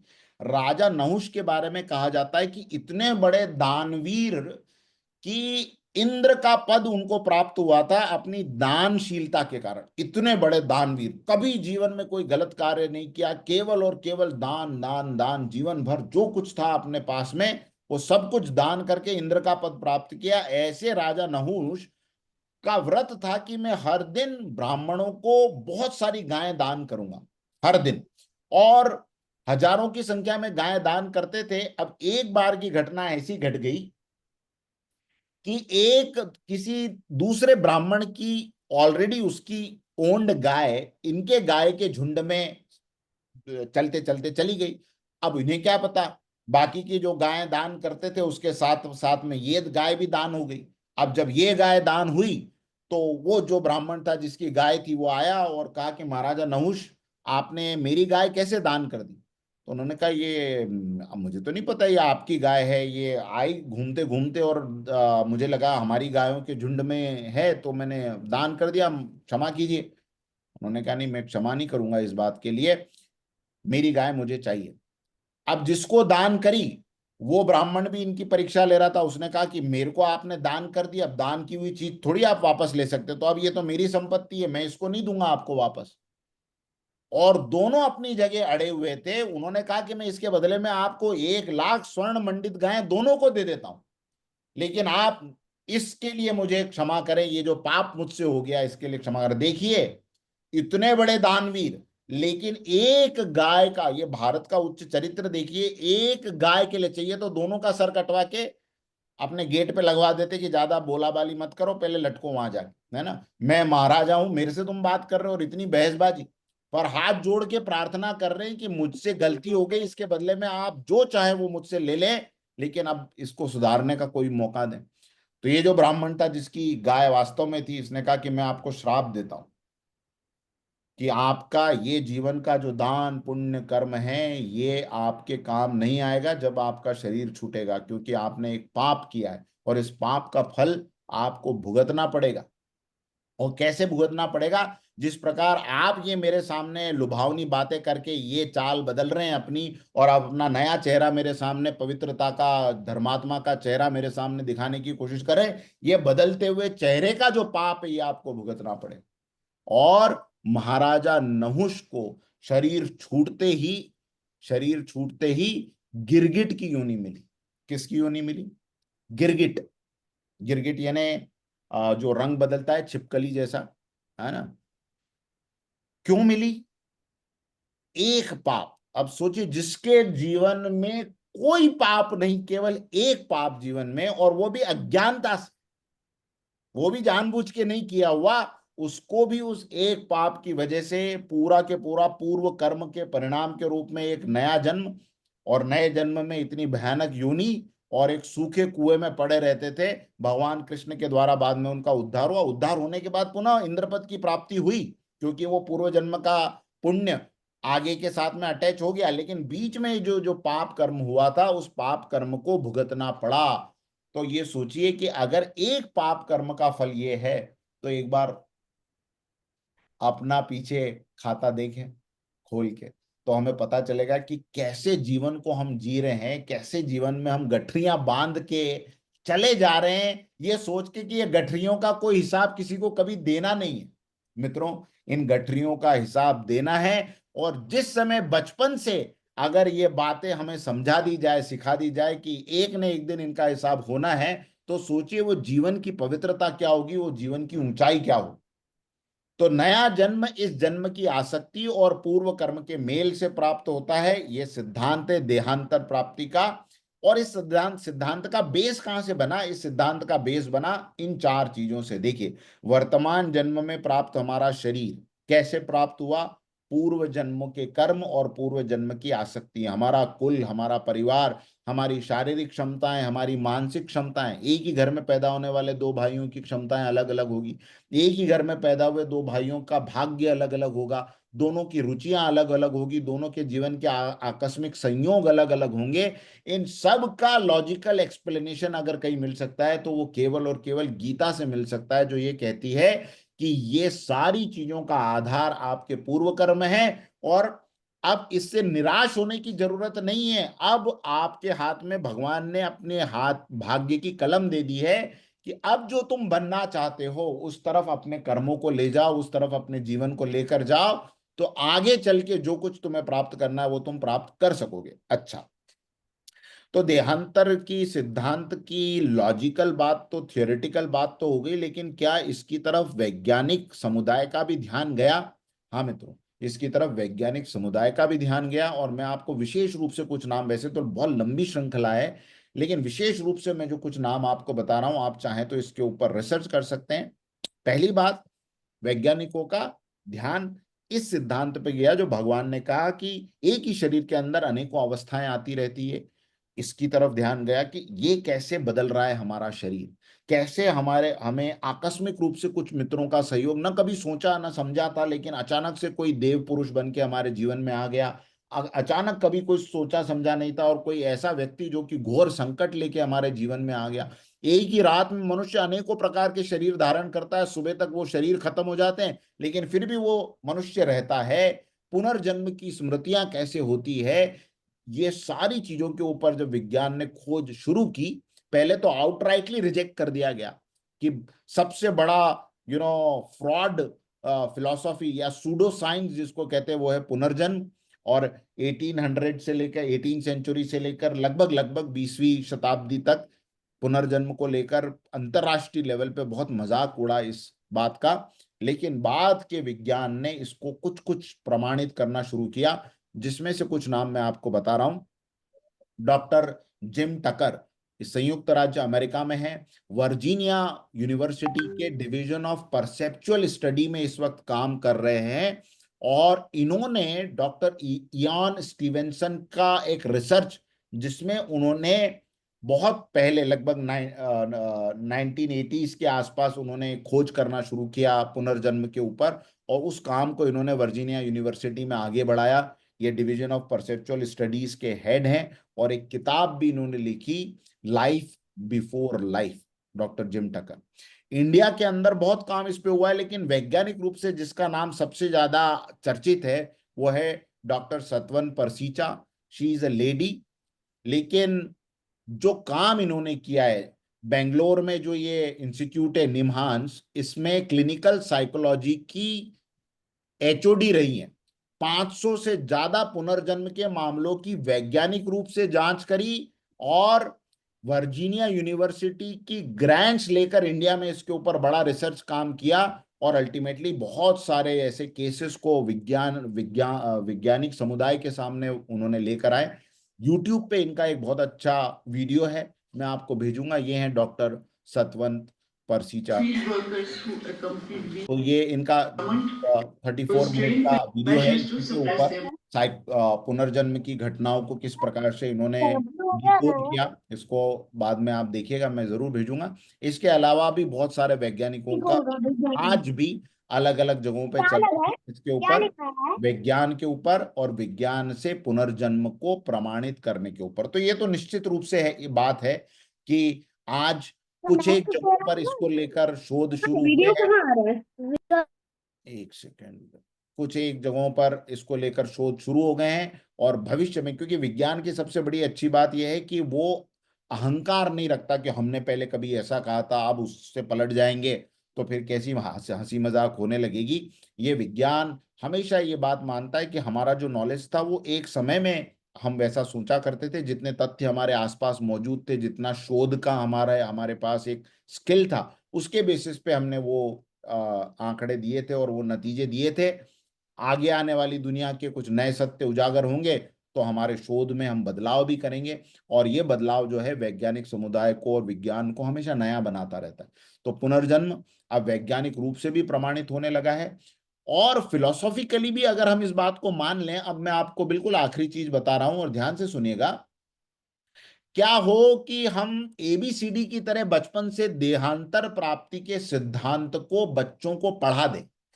क्या हो कि जैसे हम उनको ये कहते हैं कि बेटा मानो कि 1+1=2 होता है, मानो कि ये धरती जो है सूर्य के चक्कर 365 दिन में पूरे करती है, मानो कि ये 30 डिग्री पे झुकी हुई है। ये सब चीजें तो आप मनवाते ही है ना।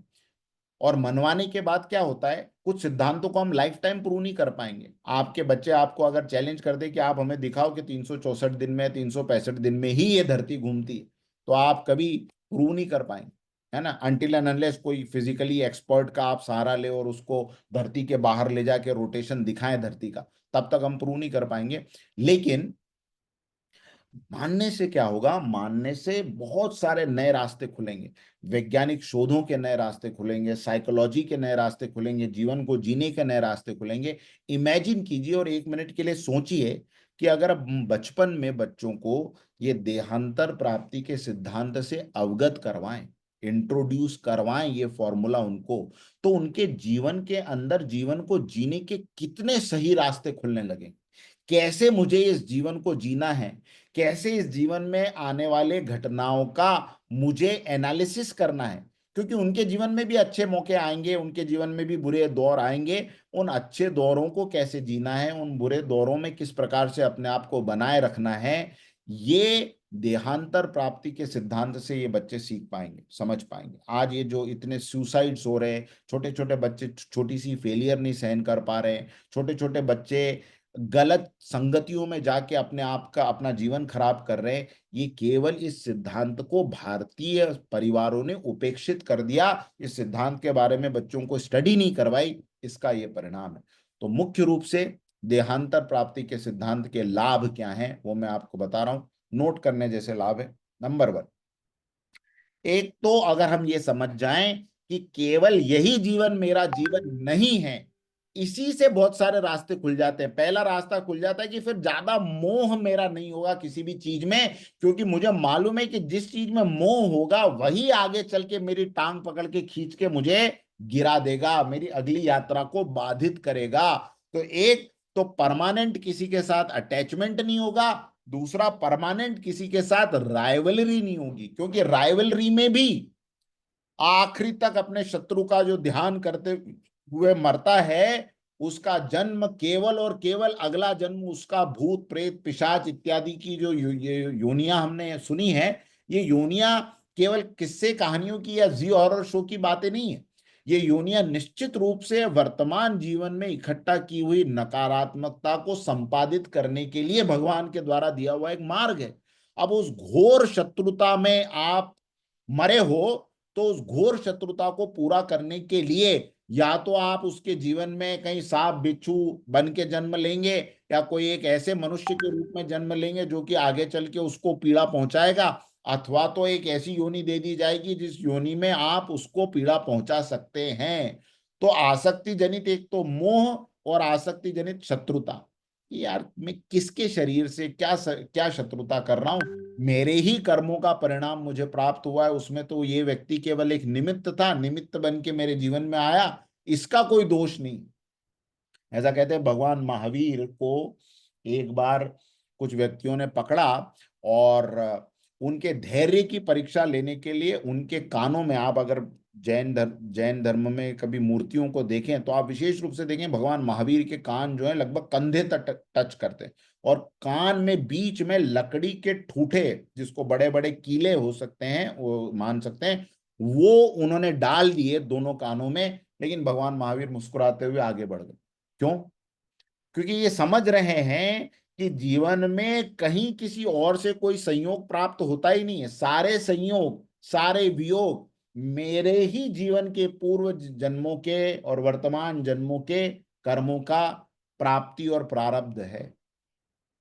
तो इस संसार से जो ये संसार के अप्स एंड डाउन्स को लेकर रिग्रेट्स होते रहते हैं जीवन में, ये रिग्रेट्स बहुत हद तक खत्म हो सकते हैं। मनुष्य अपनी परिस्थिति के लिए खुद उत्तरदायी है, ये समझने से एक भविष्य का रास्ता खुल सकता है कि अगर जो कुछ मुझे अब तक प्राप्त होता रहा है वो मेरे कर्मों से प्राप्त हुआ है, इसमें किसी और का कोई संयोग नहीं है, तो आगे मुझे जो प्राप्त करना है वो मेरे वर्तमान कर्मों पर टिका हुआ है, ये रास्ता खुल जाएगा। और भविष्य में जो मेरा ये शरीर छूटने के बाद में जो मेरी योनि होगी, जो मेरी अवस्था होगी, उसको लेकर भी वो उसका विचार चलेगा, और वर्तमान जीवन में पापाचरण से भय करेगा। नई पीढ़ियां जो वर्तमान जीवन में जो हम पाप करते हैं कि यार एक ही तो जीवन है, देख लेते हैं, कमा लेते हैं, कर लेते हैं, भ्रष्टाचार से भी मिले तो भी चलेगा, अनैतिकता से मिले तो भी चलेगा, किसी को बर्बाद करके मिले तो भी चलेगा, अपन सुखी रहो। तो उसको ये पता नहीं कि ये जो अपन सुखी रहो की ये जो बात वो कह रहा है, यही बात गीता भी सिखा रही है कि अपन सुखी रहो लेकिन परमानेंटली सुखी हो। 10 साल तक अगर कोई आपको कहे कि हम आपको डनलप के बेड पे सुलाएंगे और उस डनलप के बेड में हीरे मोती जवाहरात भरे हुए होंगे, आप जो चाहेंगे 10 साल तक आपकी हर इच्छा पूरी की जाएगी, लेकिन 10वां साल खत्म होने के बाद ये बड़े बड़े तलवार के जो धारे दिख रहे हैं ये आपके शरीर के एक एक अंग को काटेंगे। ये जो गरम गरम तेल दिखाई दे रहा है ये आपके कान में डाला जाएगा, तो वो व्यक्ति 10 साल तक उस बिस्तर पे सोने से मना कर देगा। वो कहेगा एक दिन भी मैं नहीं सोऊंगा, मैं जैसा मेरा बिस्तर है उस पे सोना मंजूर करूंगा जो मुझे मिल रहा है, लेकिन तू 10 साल ये करने के बाद जो करने वाला है ये मुझे मंजूर नहीं है। यही बात देहांतर प्राप्ति का सिद्धांत बचपन से सिखा देता है बच्चों को। अगर हम गीता पढ़ाएं, अगर उनको ये सिखाएं कि देखो ये शरीर केवल एक अवस्था है, अगला स्टेशन कहीं और आना है, वहां पर उस देश की करेंसी चलेगी, वो करेंसी तुमने इस जन्म में जो कुछ कमाया है उससे तुम्हें प्राप्त होगी, तो वो व्यक्ति सदाचरण पे रहेगा, जितना जीवन में हो सकेगा परोपकार करने की कोशिश करेगा, क्योंकि हर व्यक्ति मूल रूप से आनंद चाहता है, और वो आनंद उसको प्राप्त होगा जब धीरे धीरे धीरे धीरे इस प्रकार अपने पुराने कर्मों का नाश करेगा, अच्छे कर्मों का खाता बढ़ाएगा, तो भविष्य के लिए एक नया मार्ग का वो निर्माण कर पाएगा। तो ये देहांतर प्राप्ति का सिद्धांत बहुत जरूरी है जानना, समझना और आचरण में उतारना। और अनफॉर्चुनेट क्या हुआ कि अब बचपन से तो इस तरह की शिक्षाएं हमने परिवारों में हमें मिली नहीं, और उसके बाद में अब तक इस उम्र तक आते आते इस शरीर के साथ इतनी ज्यादा आसक्ति हो गई है कि हमको ये पाप करते समय याद ही नहीं आता, है ना, मतलब ऐसा नहीं कि जानते नहीं है, लेकिन उस समय याद नहीं आता कि यार देहांतर प्राप्ति के बाद में इस पाप का हिसाब कहीं ना कहीं तो पूरा करना है, और वो उस समय में मैं कैसे करूंगा। वो विवेक का जागरण कब हो सकेगा, जब बार बार इन सिद्धांतों की चर्चा बचपन से लेके होगी, इसके ऊपर कंटम्पलेशन होगा, इसके ऊपर विचार होगा, और इस सिद्धांत को रियलाइज करने का जो मार्ग है, जिसको हम ध्यान कहते हैं, जिसको हम ईश्वर का भजन कहते हैं, जिसको हम सत्संग कहते हैं, इन मार्गों से ये सिद्धांत प्रैक्टिकली अनुभव होने लगता है। अगर आपको ये क्वेरी हो कि सर ये सब तो थियोरेटिकली बहुत अपीलिंग लग ही रहा है, लेकिन रियलाइज नहीं होगा तो फिर पाप रुकेंगे नहीं, तो भगवान आगे उसको अर्जुन को यही बताएंगे कि रियलाइज करने का तरीका अर्जुन क्या है। रियलाइज करने का तरीका है भगवान का ध्यान, रियलाइज करने का तरीका है स्मरण, भगवान का नाम स्मरण। जैसे जैसे आप उस चेतना की तरफ बढ़ने लगते हो कि निरंतर आपके मुंह से भगवान नाम का स्मरण हो रहा है, निरंतर आप ध्यान में हैं, तो धीरे धीरे आपको समझ में आने लगेगा कि यार ये शरीर के लिए मैं जो कुछ कर रहा हूँ जरूरी नहीं है, आंखें बंद करके भी वो सुख पाया जा सकता है जो किसी की गर्दन दबा के प्राप्त हुए धन से प्राप्त होता है, उससे अनेक गुना ज्यादा और उससे अनेक गुना शांतिप्रद सुख मुझे यहाँ से प्राप्त हो सकता है। इसलिए आप देखें, भारत उस उस तरीके से दुनिया के उस दृष्टिकोण से कभी अमीर नहीं रहा जिसको आज दुनिया अमीरी का लेवल कहती है। हम अमीर रहे, कैसे अमीर रहे कि एक झोपड़ी में बैठे हुए ऋषि की कुटिया पर बड़े बड़े राजा महाराजा आके अपना मुकुट उतार के उनके चरणों में अपना सिर रखते थे। तो वो भारत की अमीरी थी, वो भारत का सिद्धांत था जिसके ऊपर एक श्रेष्ठ मनुष्य की कौम हमने इस संसार को दी। मैंने आपको सक्षम समिट में बताया था ना, महाराजा मनु ने भारतीयों के लिए परिभाषा क्या निर्धारित की कि भारतीय या सनातनी या मनुष्य कौन है। मनुष्य वो हैं इस देश में रहने वाले जो अपने आचरण से संसार भर के मनुष्य को ये सिखा सकते हैं कि जीवन कैसे जिया जाता है। ये वन लाइन डेफिनेशन है मनुष्य होने की, जो अपने आचरण से किसी और को ये सिखाए कि जीवन कैसे जिया जाता है, वो हम हैं, वो हम मनुष्य हैं, और महाराजा मनु की हम संतान हैं। तो आइए इसी भाव पे आज की गीता को हम समाप्त करते हैं। आशा करता हूं कि आज एक नए सिद्धांत को जान के आपको अच्छा लगा होगा और ये जीवन में प्रेरणादायी रहेगा। अब कुछ प्रश्न उत्तर हैं या आज की कक्षा को लेकर रिफ्लेक्शन है तो ले लेते हैं और फिर शांति पाठ करेंगे। जी Gaurav ji. Thank you Rishi sir, एक बार फिर से आपने बहुत गहराई की बातें करी हैं। मुझे बस ये नहीं समझ में आ रहा है कि इस जन्म में आपने दो चीज बताई कि आसक्ति और पूर्व जन्म के कर्मों के हिसाब से हमारे आगे का योनि या आगे हम किस में जाएंगे ये बात डिसाइड होगी। तो ये पॉइंट क्लियर हुआ है पूरी बातों से कि ये इस जन्म में जो अभी तक हो रहा है या चल रहा है वो बहुत अच्छा तो नहीं है, वो कहीं ना कहीं कुछ खराब तो हो ही रहा है या हम हम्म। कर रहे हैं, हम्म। नेचुरल है। जी।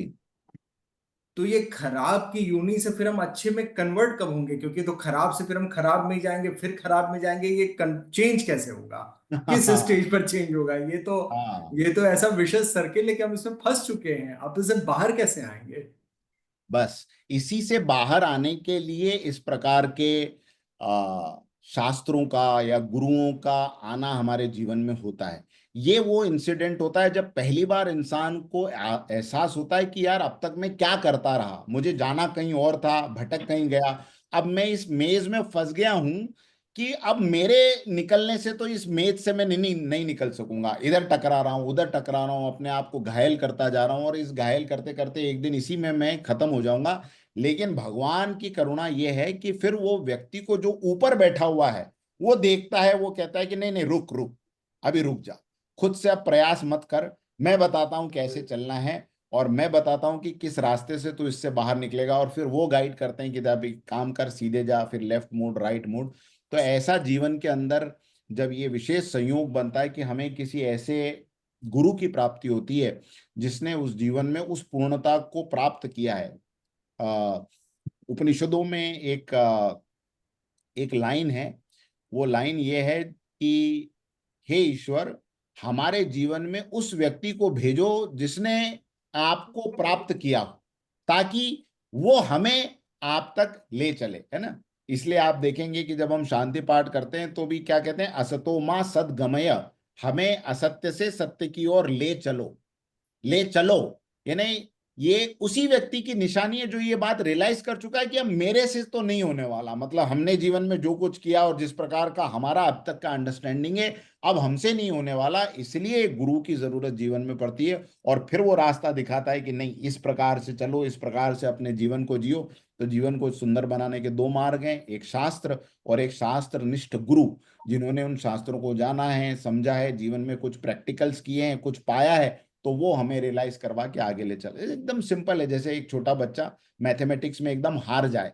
अरे यार अब तो मेरे से नहीं बन रहे सवाल, चाहे कुछ भी कर लूं, बहुत कोशिश करी, बहुत थ्योरम्स याद करने की कोशिश की, नहीं हो रहा, फिर उसको कोई मेंटर मिलता है ट्यूशन पे, वो कहता है रुक रुक, ऐसे ये सब थियरीज हल नहीं होती, इसको ऐसे पढ़ने की कोशिश कर, ऐसे समझने की कोशिश कर। और फिर 5 मिनट पहले जो चीज बहुत कठिन लग रही थी, वो चीज गुरु की सहायता से सरल लगने लगती। इसलिए भारतीय संस्कृति ने इस मार्ग पे चलने के लिए जो सबसे बड़ी जरूरत बताई, वो ये बताई कि गुरु की शरण में जाया जाए, और गुरु की शरण में जाके उनसे इन प्रश्नों के हल पूछे जाएं, और उस प्रकार उनके उपदिष्ट मार्ग पर चला जाए। ये गीता में आगे आएगा। अर्जुन पूछता है कि मैं ये कैसे कर पाऊंगा अकेला, तो भगवान कृष्ण कहते हैं कि किसी सम्यक गुरु की खोज कर तद विद्धिम प्रणिपातेन परिप्रश्नेन सेवया, उनकी बताई हुई विधि के अनुसार अपना जीवन जी, उनसे प्रश्न कर, प्रश्नों का समाधान प्राप्त कर, और जीवन में जो नया विजडम मिलेगा उसके अनुसार अपना जीवन जीना शुरू कर।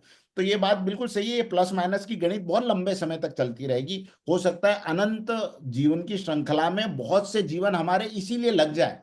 लेकिन आप इस बात को बिलीव कीजिए कि हमें जो भी जीवन प्राप्त होंगे आगे के, वो जीवन उस पूर्णता की ओर हमारे एक एक करके कदम होंगे, एक दिन हमें मंजिल मिल जाएगी, और उसी मंजिल के लिए बार बार हमें इस श्रृंखला में आना और जाना पड़ेगा। अब जो जितनी तीव्रता से उस मंजिल के लिए सिंसियर हो गया है, वो कम से कम उस दिन से अपने जीवन की निगरानी रखना शुरू कर देगा। पहला ये करेगा कि पहले अगर जीवन में अंधाधुंध पाप होते थे, तो अब ये करेगा कि नहीं, अब सीमित कर देगा, जो अनजाने में हो रहे हैं केवल उन पापों तक सीमित रह जाएगा। फिर जो अनजाने में भी हो रहे हैं उनके प्रायश्चित के लिए भी अपने जीवन के अंदर परिष्कार लाएगा, अपने जीवन के अंदर चरित्र को विकसित करेगा, और धीरे धीरे इस प्रकार माइनस से जीरो, जीरो से प्लस, ये यात्रा हमारी शुरू हो जाएगी। बहुत आसान तो नहीं है हाँ, प्रैक्टिकली कि ये क्या होगा, क्योंकि आपने बोला आसक्ति छोड़ दो, बट ये कैसे पॉसिबल है कि आपने ये अपने अपनों के प्रति अपनी आसक्ति छोड़ दे? How how much it is practical? मतलब वो मुझे, मतलब आज के सेशन के बाद भी ये समझ में नहीं बोलो आ रहा है अग्रवाल जी, कि मैं ये कुछ चीज बोलूं कैसे आपको? होगा। हाँ, है। जी। इसीलिए तो गीता के बहुत से अन्य अध्याय हैं जिसमें भगवान वो विधि भी बताएंगे कि आसक्ति छोड़ना क्या है। और आसक्ति, अच्छा, ऐसे व्यक्ति से हम ये सब सुनने की कोशिश कर रहे हैं जो व्यक्ति जीवन भर इतने बड़े परिवार में रहा। आपका और हमारा कितना बड़ा परिवार, भगवान कृष्ण का कितना बड़ा परिवार, 16,108 रानियां थी, और हर रानी से 10 पुत्र थे। कितना बड़ा परिवार होगा। हाँ, इतने बड़े परिवार में रहने वाला व्यक्ति ये कह रहा है कि अर्जुन, आसक्ति जो है वो छोड़ी जा सकती, तो वो कैसे छोड़ी जा सकती, उसकी उन्होंने क्या विधि बताई है, यही गीता में, और इसीलिए इसको एक लाइफ चेंजिंग बुक कहा जाता है ना। तो ये हम देखेंगे निश्चित रूप से आगे, है ना। Thank you. लंबा सफर है, लेकिन कट जाएगा, है ना।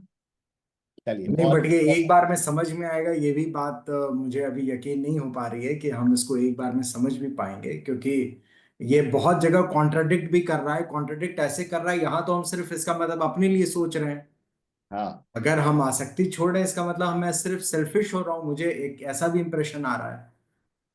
हाँ फिर हाँ, ऐसा हाँ, इंप्रेशन आ सकता है शुरुआत में कि अगर मैं आसक्ति छोड़ रहा हूं तो मैं केवल अपने आगे के जीवन के बारे में सोच रहा हाँ, हूं, या आगे आगे मेरा जन्म अच्छा बने, अगली देह की मुझे अच्छी प्राप्ति हो। लेकिन ऐसा नहीं है। आसक्ति छोड़ने से आप वाकई में उनके कर्तव्यों के प्रति डिटैच नहीं हो जाते। अभी खैर ये एक अलग सब्जेक्ट आ जाएगा, आगे मैं इसको समझाऊंगा कि आसक्ति छोड़ने का मतलब दायित्व छोड़ना नहीं है। रादर आसक्ति छोड़कर आप और अच्छी तरह उन दायित्वों को पूरा कर सकेंगे। ये माइंडसेट की तरफ हमें जाना है कि काम तो वही करने हैं जो एक पिता का काम है, जो कि एक पति का काम है, जो कि एक भाई का काम है। लेकिन डिटैचमेंट, मेंटली डिटैच होकर जब उन कामों को करेंगे तो उनसे होने वाली पीड़ाओं से बचेंगे, उनसे होने वाले अहंकारों से बचेंगे। जैसे कि एक अहंकार आता है ना कि यार तूने क्या किया, साला बच्चा था, मैंने तेरे को खिलाया पिलाया बड़ा किया, और आज तू मुझे ये कह रहा है। ये जो दुख मिला आगे चल के, ये किससे मिला? वो बाप के कर्तव्य से नहीं मिला, बाप होने की आसक्ति से मिला। यार मैंने इसके लिए अपने घर प्रॉपर्टी सब इसके नाम कर दी, देखो सब लेके भाग गई अपने प्रेमी के साथ में और मेरे को यहीं छोड़ दिया, या मेरी गर्दन काट दी। ये जो दुख प्राप्त हुआ कि ये पति के कर्तव्य से नहीं मिला, पति होने की जो आसक्ति उसके अंदर लगा के रखी हुई थी उससे मिला।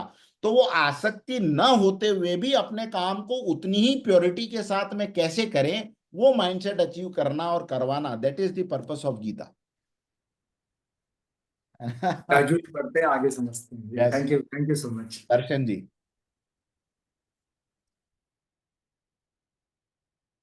अनम्यूट करिए दर्शन जी। हाँ जी सर, बहुत ही शानदार व्याख्या सर। वो बड़ा इंटरेस्टिंग सब्जेक्ट है वैसे भी। और गौरव सर के लिए तो ये कहूंगा, आप निश्चिंत रहिए। बोलते हैं जिसके जीवन में गुरु उसका जीवन शुरू को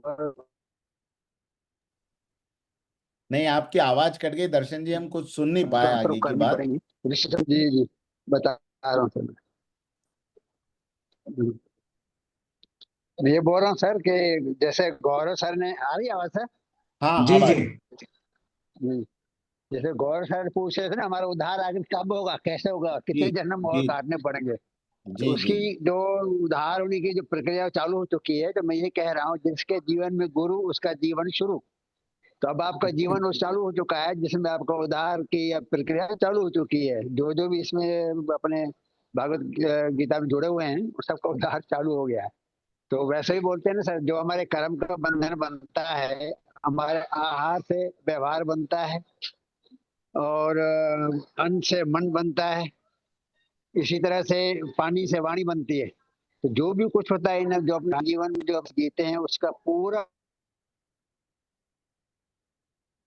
हाँ निश्चित रूप से आवाज उनकी कट गई, लेकिन जो मूल भाव ये था कि भगवान कृष्ण की शरण में आप अब जब हम आए हैं और गीता को और भगवान कृष्ण को हमने अपना गुरु माना, तो ऐसे परम गुरु की शरण में भी रह। संगत अच्छी में जुड़े हुए हैं तो उसी का फल तो निश्चित रूप से मिलेगा मिलेगा।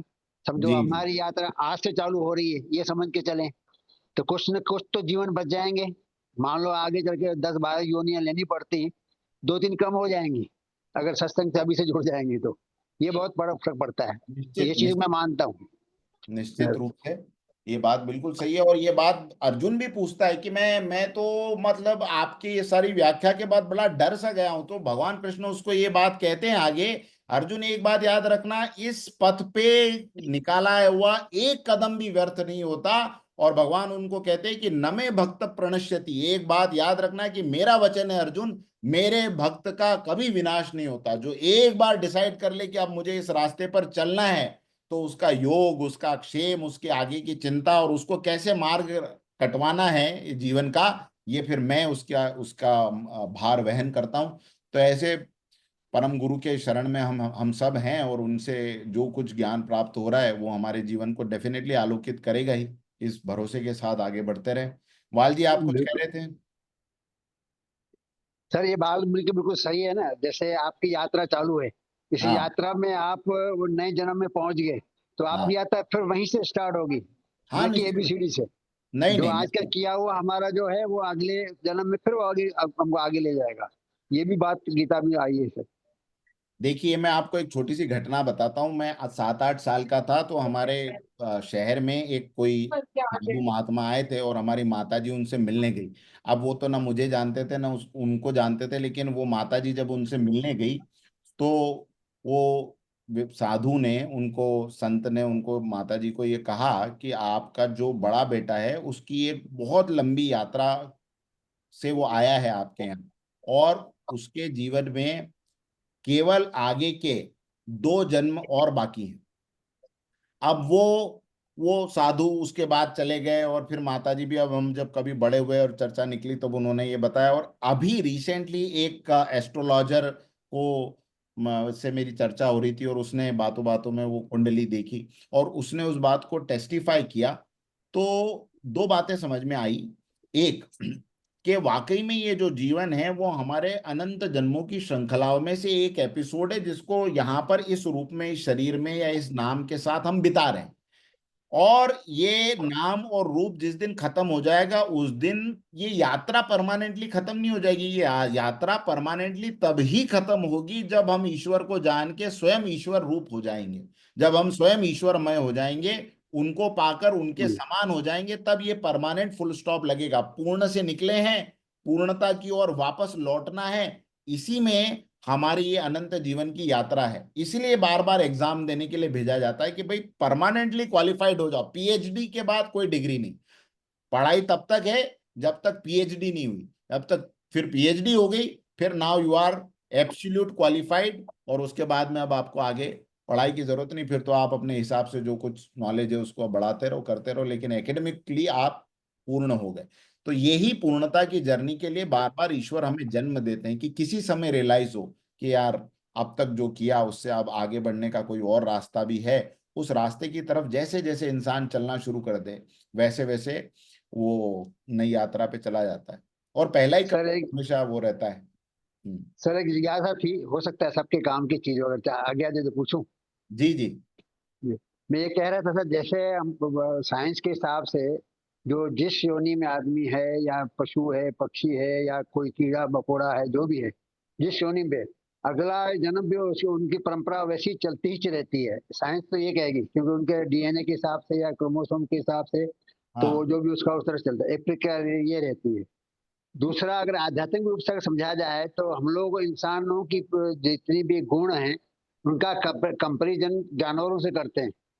तेरा स्वभाव इस तरह का है तो तुम्हारा स्वभाव विषैला है, तुम्हारा स्वभाव डागी जैसा है, तुम्हारा स्वभाव उस शैतान जैसा है, ऐसे उससे कंपेरिजन करते हैं।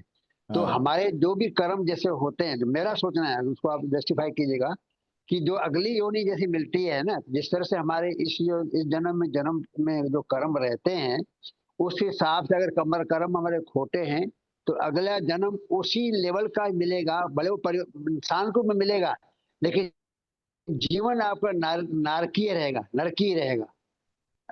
जिसकी तुलना अपने पशुओं से करते हैं, खुजलाता हुआ कुत्ता हो गया, लंगड़ा कुत्ता हो गया, कोई जानवर ऐसा हो गया, कोई ऐसी योनि मिल गई उसकी जो कंपेरिजन के हिसाब से, वैसे ही भले मानव योनि जरूर मिलेगी, लेकिन ऐसे गरीब परिवार मिलेगी जहाँ पड़े आप अभाव में अपनी जीवन बीतेंगे, गिड़गिड़ा के खाना लेके मांगते फिरते नजर आएंगे।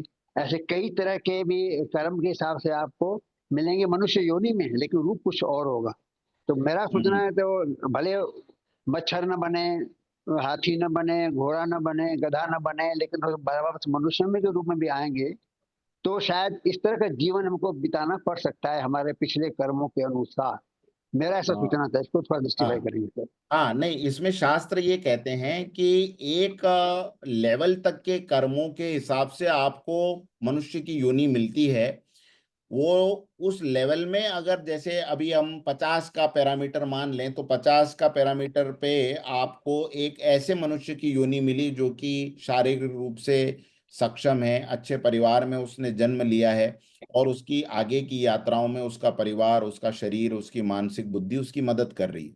50 के ऊपर जैसे जैसे बढ़ते चले जाएंगे और अच्छे परिवारों में जन्म और अच्छे बचपन से वैराग्य की भावना, अच्छे संस्कार, और इस प्रकार से आपकी उन्नति धीरे धीरे होने होने लगेगी और आप उच्च कुल में जन्मते जन्मते फिर किसी योगी के कुल में जन्म लेंगे और इस प्रकार अपना मोक्ष प्राप्त करेंगे। 50 से नीचे आए तो ऐसे मनुष्यों के घर में जन्म मिलेगा जो कि परिवार जिसका जो है वो शुरू से एक टॉक्सिक माहौल, जहां पर आपको देखने को मिलेगा, कष्ट देखने को मिलेंगे। आप कभी सिग्नल पे चलते हैं तो आपने देखा जो औरतें अपने साथ में बच्चों को लटका के यहाँ पर ऐसे घूमती है, आधे टाइम मैंने देखा है अफीम खिला के उनको बेहोश, वो क्या जी दिन जी, भर इतने बिल्कुल बच्चे सही है। होते थोड़ी हैं, अफीम खिला दी जाती ताकि जो है ज्यादा परेशान ना करें।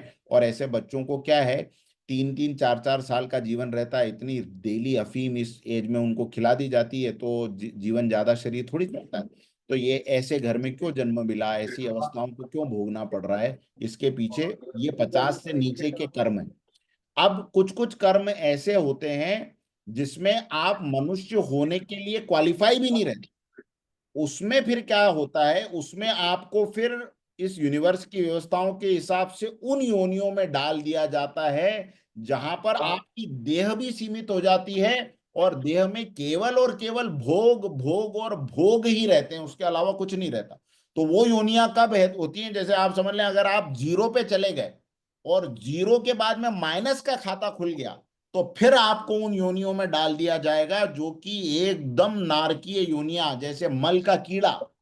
अब जीवन भर वो मल में ही उसका जीवन बीतना है वहीं पे, और वहीं उसकी अपनी दुनिया और वहीं के उसको भोग भोगने हैं। इस प्रकार की योनियां भी मिलती है और ये सब योनियों में से देहांतर होते होते वापस क्रम आता है मनुष्य योनि का। इसलिए कहा जाता है ना कि मानव जीवन जो है वो इतना अनमोल है कि तुमने बहुत सारा कष्ट पाके इस जीवन को प्राप्त किया है। अब इस जीवन की महत्ता को समझ जाओ, नहीं तो फिर से वो 84 का चक्कर जिसको हम कहते हैं वो शुरू हो जाएगा। दूसरा सिद्धांत इसमें यह है कि अगर हमें मनुष्य का जन्म के बाद वापस वो पुरानी योनियां न मिले तो फिर उन योनियों को भी मनुष्य का जन्म नहीं मिलेगा। जैसे जो चींटी है वो जीवन भर अनंत जन्मों तक चींटी चींटी रहेगी, और आत्मा तो सबकी एक है। अभी हमने देखा कि आत्मा का शरीर के भेद से आत्मा में भेद नहीं होता। तो वो चींटियां किसी दिन उस चींटी की आत्मा उस सर्वशक्तिमान भगवान के सामने खड़े रह के कहेगी कि मुझे अनंत जन्मों तक चींटी बनाया, मुझे अनंत जन्मों तक केवल और केवल मैं सुअर बन के रहूंगा, इस प्रकार का तुम्हारा कौन सा न्याय है। तो मेरे शरीर के भेद के बाद में मुझे नए शरीरों की प्राप्ति होती रहे, और वो आत्मा जो एक चींटी के शरीर में थी फिर उससे बड़े शरीर में, उससे बड़े शरीर में, ऐसे शरीरों को धारण करते हुए फिर वो मनुष्य के शरीर में होती। हम गाय की पूजा क्यों करते हैं आपको कभी पता नहीं होगा, लेकिन गाय की पूजा इसलिए की जाती है कि मनुष्य शरीर के एक शरीर पहले जो योनि हमें प्राप्त होती है वो गाय की योनि। गाय जो शरीर में अभी आपको गाय दिखाई दे रही है, ये निश्चित रूप से अगले जन्म में इनको मनुष्य की योनि प्राप्त होगी। और हमारा और गाय का ये संबंध हमें याद रहे कि हम किस योनि से मनुष्य की योनि में आए, वो अंतिम पशुओं की योनि की अंतिम अवस्था है जहां से फिर एक नए शरीर की प्राप्ति होती है जो कि मनुष्य का शरीर है, और वहां से फिर कर्म करने की। बाकी की सारी योनियां भोग योनि है।